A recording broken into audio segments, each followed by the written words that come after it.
Ilang oras lang naman ang nakakalipas mula nang i-anunsyo ni Shams Charania na tuluyan na nga pong magiging out for the season si Anthony Davis dahil sa injury nito sa kamay. Agad nga itong pinasinungalingan mismo ni Anthony Davis matapos siya mismo ang mag-post sa kanyang social media account na hindi siya nire-require na sumailalim sa isang operasyon. Sa madaling salita, posibleng ang makapaglaro pa rin si Davis sa Dallas Mavericks ngayong regular season. Pero sa kabila niyan, hindi pa rin naman nagtatapos ang kalbaryo ni Davis sa Mavericks dahil base sa balita ngayon, since available pa rin si AD ngayong season, plano ng team i-trade siya sa ibang kupunan. Sa katunayan, nakipag-usap muli sila sa mga interesadong kupunan sa kanilang superstar kung saan balak nila itong gamitin para makakuha ng mga batang player para kay Cooper Flag. Gusto nga nilang makasungkit ng mas healthy na player at hindi isang injury prone na manlalaro na nahihirapan maglaro sa loob ng isang buwan sa Dallas Mavericks.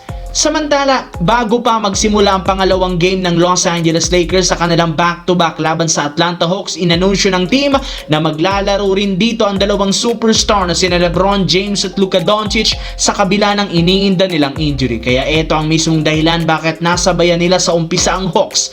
Nakalamang sila dahil maagang pagresibo ni Luka Doncic sa opensa. Pero sadyang hirap pa rin sila na napaka-physical maglaro ng Atlanta. Sadyang pinipilit lamang nila itong sabayan, buti na lang pumapasok rin naman ang kanilang mga 3-pointer. Hindi kagaya sa nakalipas na laban, mas maganda ang gising at shooting nila ngayon. Subalit sa kabila niyan, naging dikit ang labanan. Back and forth ang naging storyline. Literal nakikipagbanggaan ng players sa gigil nilang manalo. Hindi nga nagbibiro pa si LeBron James pagdating sa ilalim. At kasabay niya nag-step up rin naman ang ibang mga role player katulad ni Gabe Vincent na maganda ang shooting ngayon at ang kababalik pa lang na si Rui Hachimura na nagkaroon ng malaking ambag sa depensa at scoring na siyang naging difference maker ng team. As of now, eto na ang revenge game ng Lakers para maiwasan ang kanilang pagbagsak.